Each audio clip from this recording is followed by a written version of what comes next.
derecho a la vivienda, que era una ley muy esperada, finalmente se publicó el 26 de mayo y se aplica en principio únicamente a contratos que entran en vigor, o sea, que se firman a partir de la entrada en vigor de la ley. Por tanto, los contratos anteriores no quedan afectados por esta ley, y ello nos lleva a plantearnos qué podemos hacer respecto a estos contratos que tenemos hoy en vigor, que se van a finalizar y no queremos o pretendemos que no sean aplicables la ley nueva por el derecho a la vivienda. Nos podríamos plantear su innovación.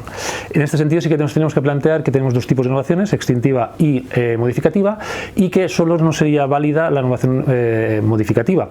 Y a estos efectos, de conformidad con lo que nos dice el Tribunal Supremo, deberíamos estar muy atentos a la voluntad de las partes, que es lo que nos dejará permitir que esa innovación sea modificativa, en el sentido de que solo se pacte una ampliación del plazo y nos lleve a poder intentar eludir la aplicación de la nueva ley por el derecho a la vivienda.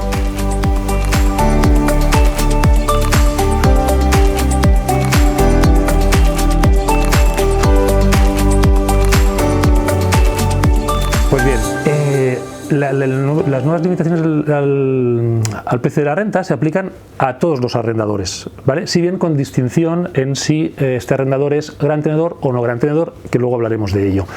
En cuanto al ámbito territorial, se aplicará únicamente respecto de aquellas zonas territoriales en las que exista una previa declaración de zona residencial de mercado tensionado, de las cuales también hablaremos después, por tanto que requieren un procedimiento para su declaración.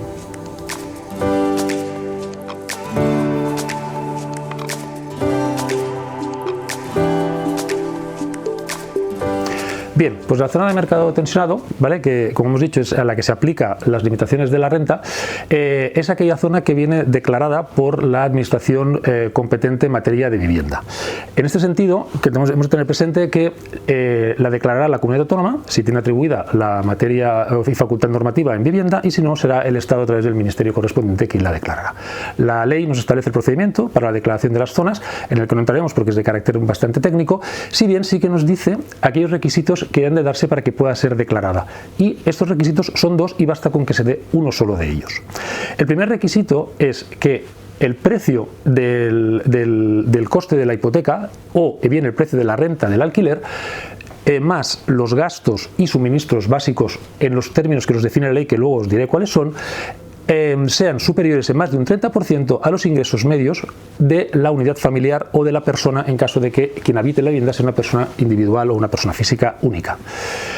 El otro requisito es aquel en el que el precio de compra de la vivienda o la renta del alquiler se haya llevado a cabo durante los últimos 5 años anteriores a la fecha de la declaración de zona de mercado residencial tensionado un incremento porcentual superior en más de 3 puntos respecto del incremento porcentual acumulado del IPC de la comunidad autónoma. Si se da este crecimiento superior a los 3 puntos, entonces también se podrá declarar. Bastará con que se dé uno de los dos requisitos para que se pueda declarar. Como os decía, en primeros requisitos se definía o se hablaba de los gastos y suministros básicos.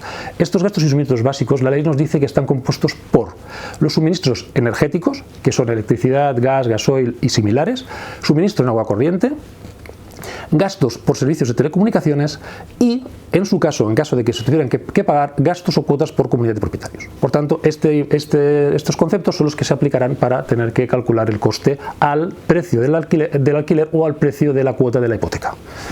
A partir de aquí, si se dan nuestras dos circunstancias, la comunidad autónoma, como decíamos, o el Estado, según quien tenga atribuida la materia de competencia en materia de vivienda, llevará a cabo el procedimiento y declarará la zona de mercado residencial tensionado.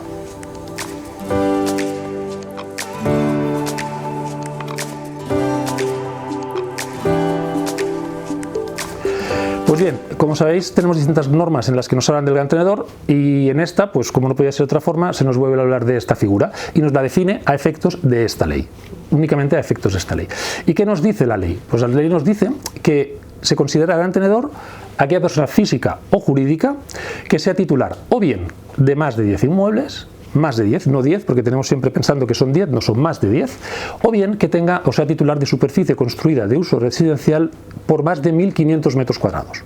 ¿Vale? Por tanto, cualquiera de los dos supuestos nos determinará que estamos ante un gran tenedor. Pero, ¿qué hace la normativa también? La normativa abre una puerta a las comunidades autónomas o a las administraciones que han de establecer la declaración de mercado tensionado para que puedan incluso reducir la cantidad de inmuebles a efectos de la declaración del gran tenedor. Y nos dice que podrá podrá ser considerado gran tenedor aquel que sea titular de que sea titular de 5 o más inmuebles, ya no hablamos de 10, sino 5 o más, siempre y cuando la administración competente en la declaración de zona de mercado tensionado, en su resolución de declaración, haga constarlo expresamente. Es decir, diga que para esta zona se considera gran tenedor quien tenga 5 o más inmuebles. En ese caso tendremos que estar a esa definición y no a la que establece la ley.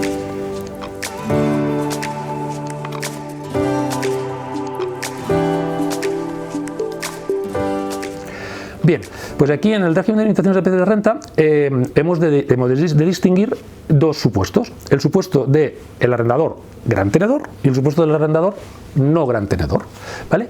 Lo que sí tenemos claro, como ya hemos dicho antes, que únicamente se aplicará respecto de aquellos inmuebles que estén ubicados en zonas de mercado residencial tensionado y que estén declaradas como tales. Si estamos fuera de una zona de mercado residencial tensionado, no tendremos limitaciones en cuanto a la renta, ¿vale? En el supuesto de que estamos en esta zona y tenemos un arrendador no gran tenedor. Bien, en este caso, ¿qué tenemos? Tenemos por un lado, con carácter general, que no podrá repercutir cuotas o gastos al arrendatario que no estuvieran ya previstos o repercutidos en el contrato vigente anterior durante los últimos 5 años anteriores a la fecha del nuevo contrato. Es decir, si yo en el contrato anterior tenía previsto que puedo repercutir gastos de IBI o gastos de comunidad, lo podré poner en el nuevo contrato. Si no lo tenía previsto, no lo podré poner. Y no lo podré derivar de ningún otro concepto ni forma. No lo podré poner, simplemente. Y por otro lado, ¿cuál será su limitación de la renta? Su limitación de la renta, en el caso del arrendador no gran tenedor, viene determinada por la renta vigente durante el contrato, la renta correspondiente al contrato vigente durante los últimos 5 años. Es decir, yo no podré poner una renta que supere la renta que tenía el contrato que yo tuviera vigente en ese inmueble durante los 5 años anteriores. Eso sí que me dice, lo que sí que me permite la ley es que después de aplicarle la actualización de la renta a ese contrato. Es decir, si yo en ese contrato de los últimos 5 años tenía una cláusula de actualización de renta, cogeré la renta última que estaba aplicando, aplicaré la actualización de renta que le corresponda a la fecha del nuevo contrato y ahí tendré determinada la renta máxima. Me da una posibilidad la ley al arrendador no gran tenedor de incrementar la renta, pero en supuestos muy específicos y excepcionales. ¿Cómo? Que yo haya realizado antes de arrendar obras de accesibilidad en la vivienda, que yo haya realizado antes de arrendar obras de mejoras de calidad energética en la vivienda, o que yo concierte con el nuevo arrendatario un contrato de larga duración, mínimo 10 años. En estos casos, la ley sí que me permitirá que yo pueda incrementar esa renta vigente del contrato de los últimos 5 años en un máximo de 10%. Hasta aquí tenemos el arrendador no gran tenedor. ¿Qué nos pasa con el arrendador? Perdón, me he dejado una cosa. En el caso de que tuviéramos un inmueble que no tenía contrato, en ese caso se aplicará el sistema de índices de referencia que determinará la entidad gubernativa, siempre y cuando en la declaración de resolución de zona de mercado tensionado se establezca expresamente que en los contratos referidos a inmuebles que no tenían contrato anterior en 5 años se les aplica el sistema de índices. Si la resolución no lo dice, tampoco se aplicará el sistema de índices. Por tanto, tendremos que estar a la resolución en cuanto a estos inmuebles que no tenían contrato anterior durante los 5 años anteriores. Ahora sí que nos vamos al arrendador gran tenedor. ¿Qué nos pasa con el arrendador gran tenedor? Nos pasa, en cuanto a la repercusión de gastos y cuotas, nos pasa lo mismo que con el no gran tenedor, es decir, no los podremos repercutir si no los teníamos prevista su repercusión en el contrato anterior. En cuanto a la renta, ¿qué límite tenemos? Aquí, para el arrendador gran tenedor le aplica un doble límite y se aplica siempre el menor de. Es decir, su renta tendrá que ser la menor entre, o bien, como decíamos en el arrendador no gran tenedor, la del último contrato vigente durante los 5 últimos años después de aplicarle la actualización de la renta, ¿vale? O bien la determinada por el sistema de índices de precios de referencia. La que resulte menor es la que tendrá que aplicar el arrendador no gran tenedor, ¿vale? En cuanto a los contratos, en cuanto a los inmuebles que no tuvieran contratos durante los últimos 5 años anteriores, estaremos en el mismo caso que en el arrendador no gran tenedor, es decir, solo les será aplicable el índice de referencia si en la resolución de declaración de zona de mercado tensionado se ha establecido expresamente que para estos inmuebles se les aplica este sistema de determinación de la renta. Bien, ¿qué ocurre? Aquí nos planteamos una cuestión importante, que es qué nos ocurre con los contratos que hemos firmado hoy, habiendo entrado ya en vigor la norma, que como hemos dicho entró en vigor el 26 de mayo, pero que no tenemos aprobado el índice de referencia. Pues bien, la ley nos ha querido dar una solución no bien redactada, a mi entender, en la nueva disposición transitoria séptima de la ley, donde nos dice que el índice de referencia se aplicará respecto de aquellos contratos firmados a posterioridad de entrada en vigor de la ley y una vez aprobado el índice de referencia. ¿Qué nos ocurre? Que tal y como está redactado, en la tercera línea de la disposición transitoria séptima, después de la palabra vivienda hay una coma, y esta coma nos lleva a dos posibles interpretaciones. Una primera interpretación es que si yo cuando hago el contrato, después de entrar en vigor la ley, no está aprobado el índice, quedo eximido de aplicar el índice, aunque posteriormente se apruebe, y por tanto tendré renta libre. Que es una interpretación, dijéramos, muy voluntariosa y que creo que no es la que pretendía el legislador. ¿Qué nos ocurre con la otra interpretación? La otra interpretación que nos lleva, que es a la que nos lleva esta coma existente, es que dice, y una vez aprobado el índice. Por tanto, ¿qué pasa si yo he hecho el contrato hoy, no tengo índice aprobado, pero al cabo de 3 meses me aprueban el índice? Bien, parece que la norma lo que viene a decirnos es, pues a partir de ese momento se te aplicará el índice de referencia, pero no nos lo acaba de aclarar del todo, porque también podríamos entender que a partir de ese momento se nos aplica el índice de referencia, pero también con carácter retroactivo desde la fecha de inicio del contrato, con lo cual tengo que regularizar todas las rentas desde el inicio. Y esto verdaderamente la ley sí que no nos dice nada al respecto. Por tanto, tendremos que estar a los supuestos que nos decida la jurisprudencia y nos diga en qué sentido tenemos que interpretar.